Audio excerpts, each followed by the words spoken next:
歡迎收聽今集嘅閒置中啊！咁啊，近年香港咧就越嚟越多一啲嘅即係舊有嘅事物咧就流逝中啦。咁啊，好多啲以往見到嘅城市嘅啲畫面咧，或者大家中意食嘅嘢咧，就越嚟越即係難見得到啦。咁其中一種咧就係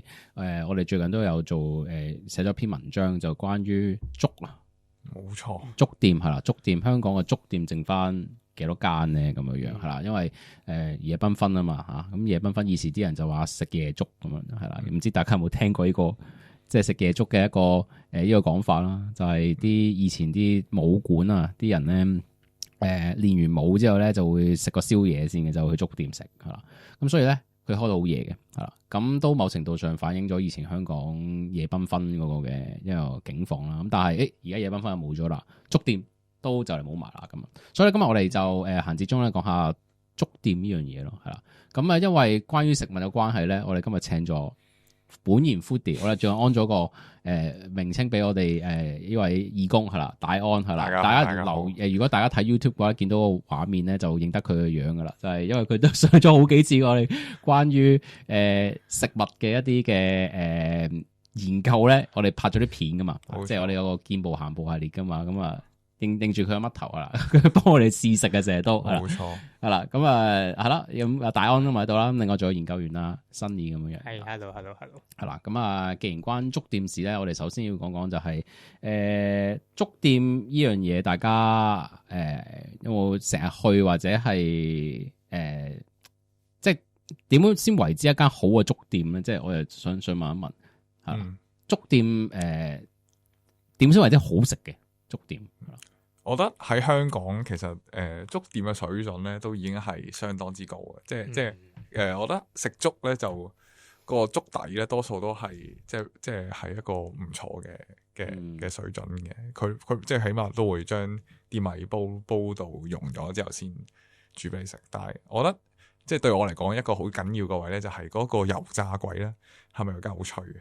就係因為依家咧越嚟越少嘅粥鋪咧能夠係自己去炸油炸鬼，好多時咧都係內貨。咁啊越就好多時候叫油炸鬼咧都會係即係腍啤啤咁樣。咁所以如果有一個即係新鮮熱辣嘅油炸鬼咧，就係一個非常出色嘅。所以一間粥店嗰間粥好唔好食，唔係睇嗰啲粥好唔好食，係睇個油炸鬼好唔好食。其實當然都要睇啲粥好唔好食啦，但係啲粥咧普遍嚟講都係好食嘅。咁但係喺其他位置咧就可以分到高下啦，好多時候。即係佢只要係油炸鬼做得好嘅粥，就必然做得好嘅。通常都係咯，我記得我哋樓下咧即係盛記啊，佢哋嗰個炸兩咧係真係我中意食，好誇張喎！一咬起哇脆嘅，即係然之後咧你配埋佢嗰度有啲地道嗰啲擠嗰啲芥辣醬啊，嗰啲甜醬啊，咁你會覺得哇原來可以咁好食咁樣。因為我本身其實係唔中意食嘢。所以咧，其實咧，我係好中意食粥嘅。某個意義上，點解咧？就因為佢唔使嚼啊，佢唔使嘥我啲 energy 咧，係咁去咬嗰啲嘢咯。咁所以對於我嚟講咧，食粥點樣為之點解咁正咧？就係因為佢越綿嘅越好咯，同埋佢究竟係咪好入味咁樣樣咯？咁所以譬如咧，而家我覺得好越嚟越少咧，係一啲雞粥咯，係嗰啲即係可以將啲雞油啊，係成兜係黃色嘅粥，然之後係有晒啲入晒味啊嗰啲，其實係越嚟越少。因為我記得我半年前咧喺大角咀啦，其實嗰個係有一間專係食海南雞嘅一間鋪頭，入邊咧佢係有一啲有一個餐就係食雞粥咯。咁但係好可惜就係譬如再近呢幾個月咧，咁嗰個老細好似就有啲毛病咁樣樣，咁佢就冇繼續做，因為佢聽佢講咧嗰陣時佢傾偈咧係要煲，佢要早起身好多個鐘，然之後去熬佢先熬到嗰一種質地出嚟咁樣。係啊，我記得都我都唔中意食粥嘅，即係細個我唔中意食粥，因為我成日覺得粥咧你撩一撩下咧就因為我中意食啲實少少嘅嘢，咁所以一開始咧就會撩一啲飯嚟食，即係嗰啲米糊啊嗰啲食下咧，剩翻啲水，咁所以最尾咧你就會好越嚟越稀，咁就唔中意食。咁直到我有一次都係行山，我成日都講行山嘅，行山咧。荔枝窩未出名之前咧，即係而家好多遊客去啦。咁啊，荔枝窩未出名之前咧，佢都有客家雞粥食嘅，係啦。咁佢嗰度10幾年前咧，就第一次食咗個雞粥，話驚為天人咯。原來雞係咁嘅味嘅，即係即係大家知道琴日咁之後咧就冇得散養家禽，就冇乜鮮雞食噶嘛，香港全部冰鮮雞啊嘛。咁啊，我唔知嗰度啲雞點樣嚟啦，咁但係嗰個係雞好有雞味咁樣，然後就發覺哇，原來粥可以咁好食噶喎。咁啊，再近來我屋企附近有間餐廳咧，就都好似咁講，佢話我都熟個老闆嘅，佢就朝頭早5點鐘要出嚟即係煲粥咁樣，煲啲咩粥咧？就有一種叫皇帝粥。皇帝粥咁係咩咧？咁佢解釋就係以前宮廷咧就食一種皇帝粥嘅一種嘢會加啲皮蛋啊、瘦肉啊等等啊，其實有好多其他料入面嘅，係啊。咁慢慢演變咗平民版就變咗皮蛋瘦肉，係啦。咁好稀嘅，但係佢原本嗰種就係宮廷嗰種料咧就好好綿嘅，同埋佢啲料會好足嘅，係啦。咁所以咧要揾到好嘅粥店咧，香港唔係冇嘅，但係你要去努力去揾，同埋食得啱。可能嗰個人係真係做開嗰個嘅譬如雞粥咁樣，咁客家雞粥嘅不嬲都係客家村有啊嘛，咁樣咁所以嗰度食嘅會好食啦。同埋有人有心機整啦。有時粥其實好似好平咁樣咧，但係其實佢好多考好多功夫，朝早5點鐘起身煲噶嘛。咁所以就粥呢樣嘢就我後來先發覺，可以係好好食嘅，係啦。咁但係當我知道嗰陣時候咧，就好似即係想揾好食嘅粥店咧，其實就好似發覺越嚟越少，條街越嚟越少咁。我一陣間我哋都講過呢個問題咁樣嘅。係咯，同埋我啱講起平咧，其實呢個都係一個幾食粥一個重點嘅，即係佢個性價比其實係真係好高嘅。就譬如其實我喺度翻工啦，即係然之後我一個禮拜基本上咧有2-3日嘅早餐都係食粥咯。跟住樓下有一間叫做，可唔可以開名㗎？即係叫你開咗名啦，仲話已經，仲話有間小旭名店咁樣。咁佢唔係啲傳統粥店嚟嘅，但係佢係賣啲點心啊、粥嗰啲咯。咁你如果咧，你嗰日咧胃口好咧，咁你加埋個點心，佢仲送包檸檬茶，咁都係30幾蚊啫。如果嗰日咧你又冇話咁好胃口，淨係食兜粥咧，17蚊咁就已經搞掂早餐，仲要係有入邊都係有料嘅，粥料嘅咁樣咯。咁所以其實都好似普遍喺香港咧，啲食粥本身都係啲基層，或者都算係平。其實不如都好容易見到傳統粥店咧，佢有啲特色咧，係令佢成為即係基層成為好重要嘅。例如咧，好多嘅即係粥店咧，傳統粥店佢嘅營業時間其實係非常非常之長。即係我見過最誇張嘅粥店，可能係6點鐘開鋪，咁就收晚上嘅90點，甚至乎有啲開遲啲，可能8點鐘咧，佢會收凌晨12點咁樣。咁其實16-17個鐘頭嘅營業時間咧，就即係亦都解釋到點解以前可以去食夜粥啦。就係你練功夫，雖然你冇錢，但係你都可以喺一個夜晚嘅時間獲得一啲即係優質同埋有營養嘅食物咁樣。佢喺香港嘅食物嘅市場入邊係擔當住一個即係對基層嚟講好重要嘅角色。因為而家住深水埗啦，咁我以前住區就少啲粥店嘅，而家住深水埗就發現哇，真係開到好夜，同埋好平，20幾蚊、10零蚊有個粥，然後係夜晚11-12點咧就有啲人放工就去食咁樣咯。咁所以嗰個空間好重要，即係嗱11-12點連3餸飯都收咗啦。係咪咁剩翻粥店？再唔係就係嗰啲小食店嗰啲，深水埗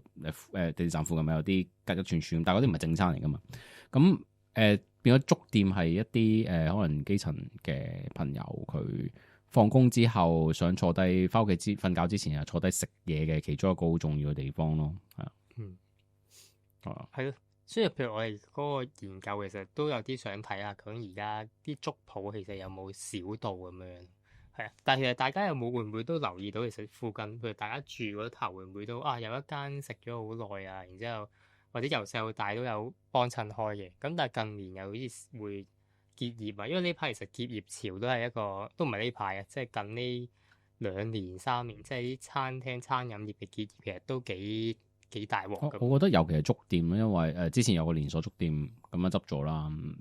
，1零月之前啦。咁有新聞上，哇！連佢都執咁樣，然後大家先醒起，係粥，好似呢樣嘢已經好似上一代嘅事嘛，食夜粥咁樣，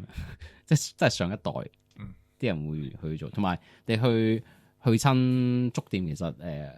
大家嘅印象都好似唔係好多後生仔去嘅，係啦，係一啲可能真係上一輩啲人會中意食粥，咁但係新一輩就會少啲，連我都比較少食啦，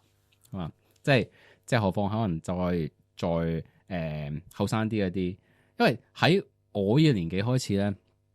粥咧就等於病嗰陣先食嘅，咁所以你唔病嗰陣時咧，我又唔會突然之間諗起食粥咯。即係我自己個人啫，咁啊！但係有啲人我中意食粥嘅話，就會係啲可能年紀大少少上一輩食，所以都解釋咗點解可能粥店大家見到近年就即係我粥品店齋賣粥嗰啲啊，就好似越嚟越少咁樣咯。係啊，咁都可以講下其實我哋嗰個研究啊點樣做啦，同埋揾咗啲咩出嚟，發覺而家香港如果仲揾食粥嘅地方。齋食粥專做粥品嘅，其實仲有幾多咁？因為我哋原本其實咧係諗住揾晒啲傳統粥品，即係然之後咧將佢 sort 做一個地圖啦，咁大家就可以按圖索驥咁樣去揾翻啲粥店出嚟咁樣咯。咁但係喺個過程入邊，其實不過其實好老實，我發現咧未必話真係個粥即係有得食粥嘅地方係真係少咗，即係未必真係嘅。但係咧少咗嘅可能係一啲傳統嘅粥店咯。因為其實你見到而家可能好多大家可以去食粥嘅地方，即係唔計即係要入茶樓咁樣嗰啲粥啦，即係有間專門話係食粥嘅一啲鋪頭，其實好多都係一啲大型嘅連鎖店啊。而嗰啲咧其實佢都係可能好食嘅，亦都可能係真係值得推薦嘅。咁但係我哋今次其實想聚焦咧係一啲比較平民啲嘅，又或者係嗰啲通常大家見到一啲比較舊式少少嘅老粥店咧，佢都係嗰個招牌係一啲紅字啊、白底啊嗰啲。係啊，咁我比較有興趣知道究竟呢啲其實會唔會已經越嚟越少啊，或者開始可能因為唔同原因啦，即係大家可能好似啱 Brian 所講，即係少咗人中意食粥，又或者就係因為大勢所趨啊，因為而家成日飲食業都有啲寒冬咁樣，又或者各種原因令到呢一類傳統粥店可能有地租又開始貴啊咁樣，係啊，即係鋪租貴啊咁樣，即係會唔會少咗咧？咁我哋就發現其實可能係有呢個趨勢嘅，係啊，不過都講唔實。咁但係咧，而家咧，其實你話全港有幾多間我啱啱所講嗰一類嘅傳統粥店咧，可能都真係剩翻百零間啫。係啊，咁其實感覺上都真係唔係話真係剩好多啫噃。係啊，百零間係啊。係咯，而入邊我哋就諗住睇下有幾多係真係好歷史悠久啦，咁樣咁就大概至少都有10零間，可能佢係有半個世紀以上嘅。咁但係呢條數當然都唔準啦，因為有啲粥鋪可能佢經營咗好耐，但係亦都冇乜報導啊，又或者冇一啲嘅資料來源話俾佢知佢經營咗幾耐咁樣，咁但係就有10幾間，我哋都叫做揾到一啲資料啊，去講佢經營咗幾耐，係超過半個世紀嘅咁樣，係啊。大康好似都有係咯，呢時候就係揾 foodie 出嚟講，喂，好似試咗幾間。冇錯，就係呢個研究做咗之後咧，就喺即係本土研究社附近嘅地方就揾咗一啲即係傳統嘅粥鋪，其實都試咗2間，其實都發現係。我覺得係一個幾有趣嘅地方嚟，就係基本上咧，雖然佢喺佐敦呢個咁即係遊客匯聚嘅地方啦，但係其實佢並不是咁多嘅遊客去食嘅，即係相比起佐敦嘅其他鋪頭。咁雖然佢哋真係喺鄰近啦，咁樣咁，但係反而真係比較多去食嘅咧，就即係其實係一啲本地嘅打工仔啊，又或者係一啲長輩咧，都比較常去食。咁而且呢啲粥店咧，都見到佢應該係一個唔係咁容易能夠喺連鎖店去重新演繹出嚟嘅事。因為例如我去過2間粥店咧，佢哋各自都有一個好特別嘅餐牌嘅。一間粥店咧就係食一啲新鮮豬雜嘅生滾粥。咁另一間粥店咧就係食一個新鮮嘅皖魚嘅，即係唔同部位嘅魚泡啊、魚膠啊、魚韻啊呢啲嘅部分。咁其實你係好難喺一個大型嘅連鎖店咧去做到一啲穩定供應。咁所以並唔係話即係可能如果呢一間鋪頭唔再存在啦，咁可能其實你唔係咁容易揾到同樣嘅東西。啱嘅，即係譬如去一啲唔係主要賣粥嘅，不過係佢有賣粥嘅一啲連鎖嘅快餐店咧，佢可能嚟去都係得嗰幾隻，即係皮蛋瘦肉粥啊，仲有咩粥我都唔知啊，即係得嗰幾種咯，係啊，冇錯。咁皖魚粥我聽，皖魚粥係啊，即係雞粥我食得多啦，雞粥都其實都係雞粥都比較難揾噶啦，如果真係唔係間間都有噶，咁即係佢真係做開傳統粥店咯，因為令我醒起咧，真係入去傳統粥店，發覺哇，原來有咁多種類嘅粥噶，咁佢真係專做粥嘅話。而佢係會揾到啲你估唔到或者冇食過嘅部位嘅粥，豬雜粥咁都好少有啦。係啊，係啊，咁係所以呢啲係一啲以前嘅飲食文化，即係講緊係粥都係廣東可能華南一帶嘅重要食物啦嚇。咁以前香港嘅飲食文化其中一個都幾重要嘅 scenery 咯。咁我係咁講起個遊客區嘅佐敦遊客區咧，係嘅。我哋隔離條街咧，百家士街咧有勁多遊客排澳牛噶嘛。但係其實澳牛隔離過少少咧，就有一兩間我哋講過嘅粥店，係好食過我都覺得係啦。咁但係咧就唔係真係啲遊客會走緊走去咯。而當講緊香港嘅飲食文化嗰陣時候，大家都會諗茶餐廳咯、燒賣咯、魚蛋咯，係啦，呢啲蛋撻咯、落菠蘿包咯，即係呢啲叉燒包咯、點心咯，即係呢啲。但係粥就好似擺埋咗一邊，明唔明？但係佢係好重要嘅，佢係一個好重要嘅。其實都喺香港一個好重要嘅 IP 嚟嘅，即係其實有啲即係我準備呢個題目嘅時候都去睇啦。其實原來都有啲香港電影咧，例如係破地獄啦，又或者係即係比較早幾年嘅一套叫《舊姜清道夫》嘅戲咧，即係有林明禎喺入邊嗰套咧，都係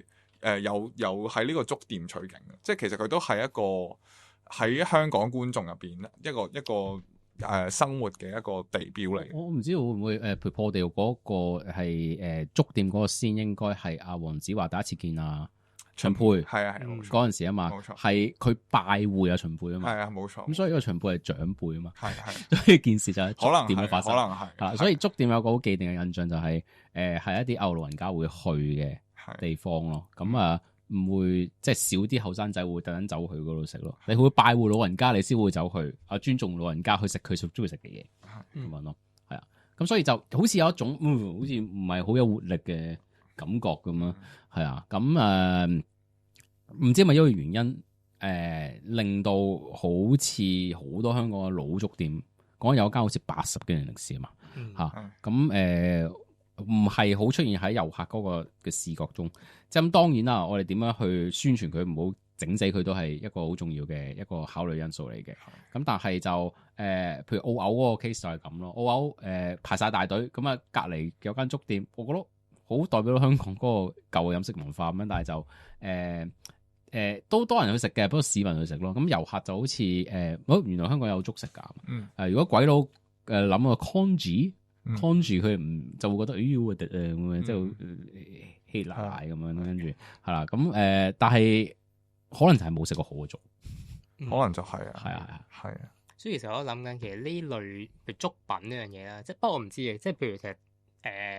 中國本身唔同地區都有佢唔同整粥嘅方法咁樣噶，即係可能廣州嘅粥或者北京嘅粥，咁可能又係各有特色咁樣。即係我諗香港嘅粥其實會唔會都係有佢嘅一啲地道嘅特色咧？其實係絕對係可以宣傳嘅，即係例如喺一啲唔係亞洲文化入邊，其實佢都有一啲即係 porridge 嘅porridge 嚟嘅食物。咁例就算你唔係用米嘅，可能你係用粟米嘅，或者係用小米嘅，咁其實都有一啲類似嘅麥咯，或者喺歐洲就麥咯。係啦，咁樣咁其實喺香港都絕對係可以去成為一間，甚至乎其實一啲米芝蓮嘅餐廳，咁其實佢雖然佢就唔再承具住一個傳統粥店嘅特色啦，咁但係其實都有粥嘅作為一個角色喺入邊嘅，即係佢其實都會有潛質去向香港，即係去向外地嘅遊客去宣傳。所以我覺得諗緊，其實即係官方嘅宣傳，其實佢未必係完全冇話 promote 到粥呢種飲食文化嘅，因為本身如果佢要講，譬如係一種東亞或者係我哋呢個地區本身嘅一啲飲食文化，咁粥粉麵飯咁樣呢啲本身，我覺得粥粉麵飯係啊會推廣啊，粥住排係第一添嘅，係啊。咁但係我反而覺得佢哋漏咗一個視點咧，係嗰種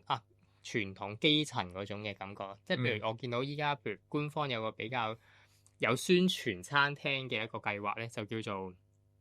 優質旅遊服務計劃認可餐館。咁佢其實就會將一系列嘅一啲香港佢覺得值得去宣傳嘅餐廳就放咗個清單入邊啦，咁樣。咁但係咧粥咧，其實有粥呢個字嘅一啲餐館咧，其實係得幾間啫，而嗰幾間咧其實普遍都係一啲連鎖店嚟咯。咁就冇話特別會去話認可一啲比較舊式啲呢啲而舊式嘅呢一啲嘅粥鋪，其實反而應該係更加有嗰種本地啊地道特色啦。而呢啲係政府而家去旅遊業嗰啲推廣，成日都話要揾翻啲本地特色嗰啲啊嘛。係啊，而且如果你連結翻去即係政府對一啲整體嘅基層嘅飲食嘅建築嘅一啲消極嘅態度，例如對熟食中心、對一啲熟食市場或者市政大廈嘅嗰個比較消極嘅態度，你就會覺得更加可惜。因為例如我哋揾呢啲超過50年嘅粥鋪咧，其實我發現11間啦，我哋揾到有5間咧，其實都係位處於熟食中心啊、市政大廈、熟食市場入邊。其實佢哋係同基層嘅飲食文化個直頭嗰個空間都係分相同嘅。咁其實呢啲可能係更加有即係有機嘅一個飲食嘅嗰個地標，相對於一啲透過一啲認可計劃去做嘅。咁而有趣地咧，就有好多基層嘅粥鋪咧，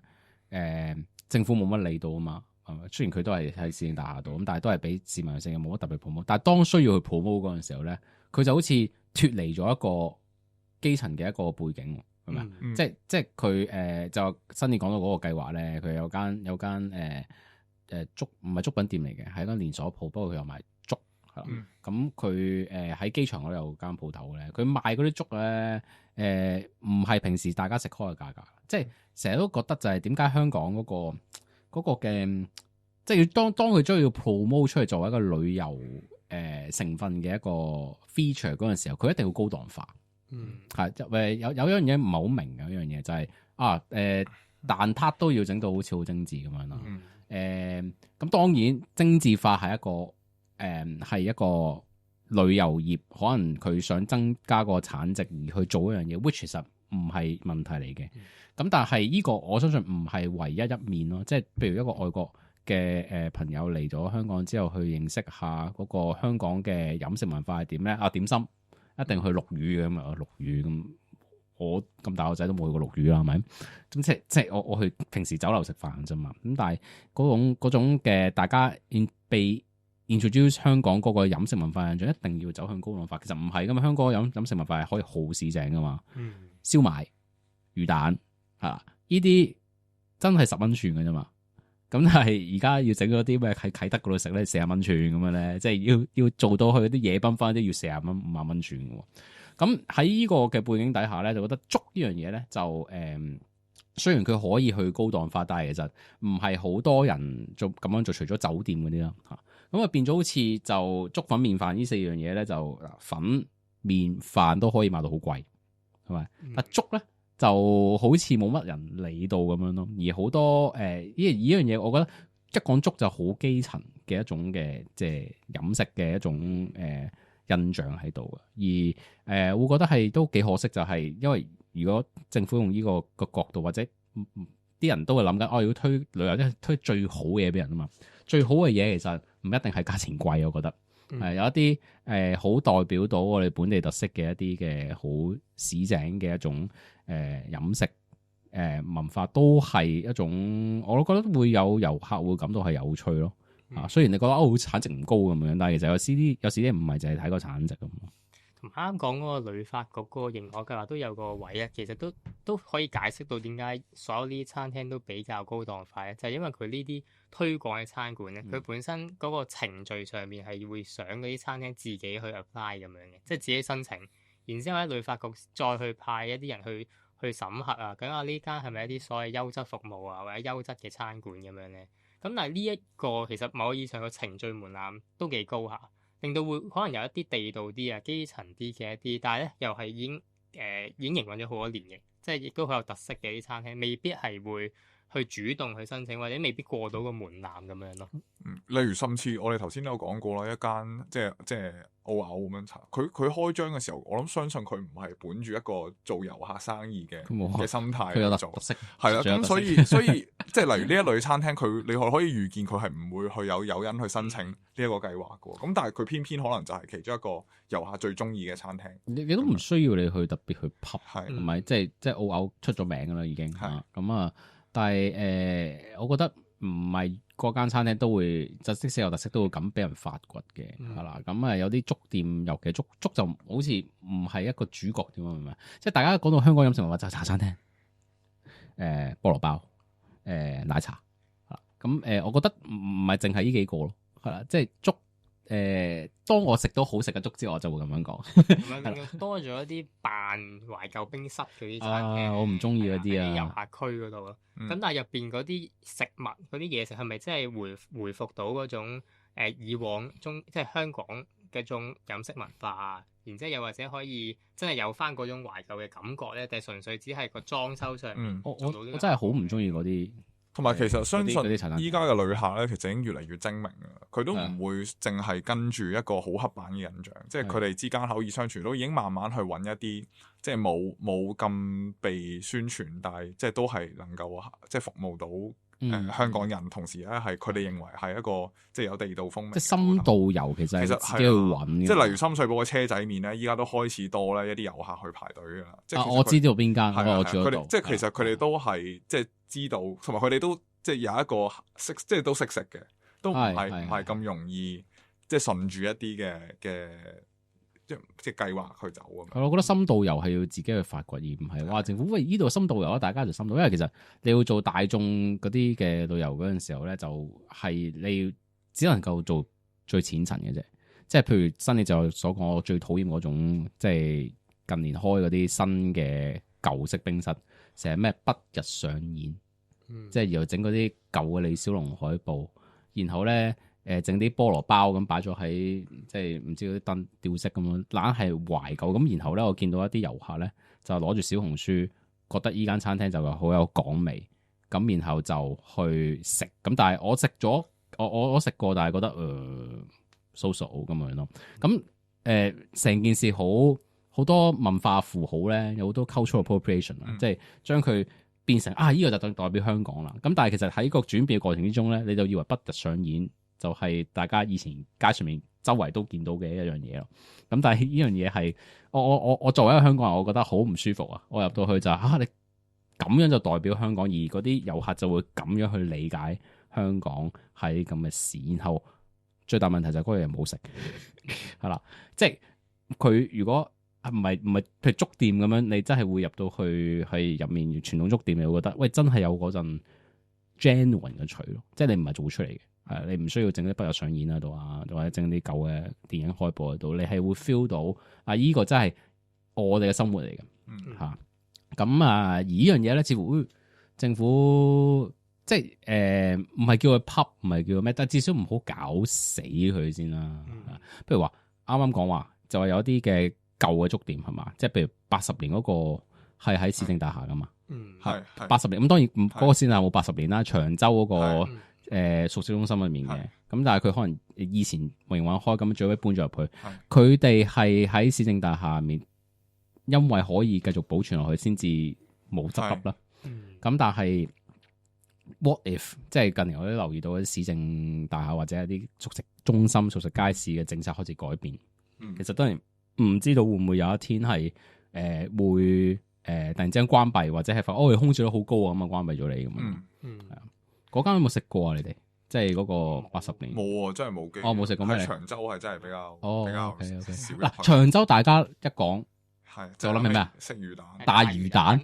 然後長洲糯米糍。我識我長洲 friend 同人講冇㗎，以前呢啲嘢長洲冇大魚蛋，全部外面話俾你糯米糍係冇㗎。OK，即係成件事係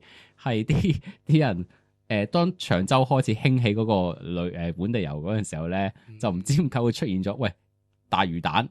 同埋有啲串嗰啲薯片咧。係啊，就唔知點解出現咗喺嗰度。係啦，咁但係嗰度係從長洲係冇關係，係啦，所有嘢都外面攞入嚟嘅咯。喺旅遊業構作出嚟咯。所以我啱啱喺度諗咧，就係依家其實咧好多時候都話啲遊客咧好多時候都低消費啊嘛，你香港旅遊，然之後又會窮遊啊嘛。其實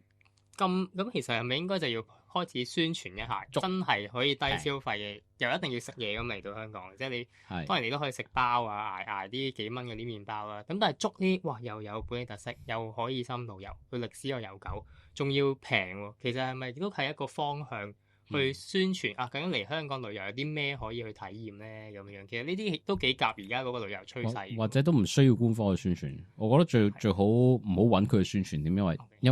因為佢唔知點解都會深刻搞死件事。咁但係我覺得識揾嘅人就會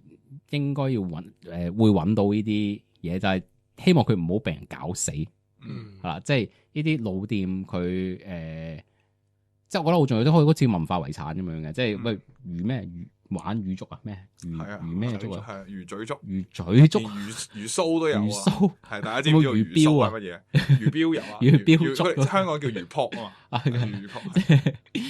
呢啲咁嘅嘢，喂大佬，我真係唔知道香港仲有幾多鋪頭賣咯，係啊，咁呢啲一種識做嘅人有幾多咯？係啊，咁啱啱你係咪講過話有間鋪頭唔做啦嘛？係啊，咁即係呢啲失傳噶啦噃，即係香港我唔知係咪真係失傳，但係佢少一間就少一間噶啦。係噶。譬如我嗰間佢而家係冇咗呢一個冇咗呢一個餐可以點啊，即係冇咗呢個粥品可以點啊，就淨係得翻譬如可能雞飯咁樣，咁都好食嘅咁樣。咁但係佢最好食嘅雞粥就咁樣冇咗啦。雞粥冇咗就慘啲啦。係啊。令我諗起好似火炭都有間雞粥嘅，但係佢係咪都好似面臨一種危機？因為嗰陣時我老闆傾偈，佢就話：呢度得大角咀得呢度可以食㗎咋咁樣。如果唔係咧，就要出沙田啊、火炭嗰度食。所以都佢知道就係好少啦，係咪先？再唔係整法本身，可能佢如果識整嘅，佢都會知道啊。全香港其實都冇乜幾間可以食到㗎啦。其實呢一啲咧，最近嗰間快餐店咧，將嗰個咩豬扒飯整個非遺啊嘛。非物質文化遺產，嗰啲好容易申請嘅咋 by the way 係啦。咁但係呢一啲雞粥嗱，我首先我冇 check 過李生先，我冇 check 過佢有冇入咗去嗰啲咁嘅 list 度。但係有好多就嚟絕種嘅粥嘅喺香港，雞粥未絕種嘅，但係魚標粥，我覺得魚撲粥、魚嘴粥咁呢啲有冇食過 by the way？有。我今日晏晝先食完啫嘛，食啊，係嘛？即係係啦。咁你真係就嚟咩嘅咯？就嚟冇嘅話，就真係遺產嚟嘅，我覺得。好啊，咁今日講粥就講到呢度為止啦。咁大家如果有興趣咧，就上我哋嘅 IG 啊、Facebook 啦，睇下我哋最近關於一個粥品譜嘅一個研究啦。咁其實佢作為一個即係飲食嘅，即係除咗個 choice 之外咧，仲係表達咗一樣嘢，就係其實係佢係一個可以反映到我哋舊時嗰個嘅即係飲食文化其實好重要一個即係個載體嚟嘅嚇。咁亦都顯示咗即係我哋城市入面仲有好多啲舊嘅嘢值得去即係大家去保護咁樣咯。咁今集就時間嚟到差唔多啦，咁我哋下次再見，拜拜。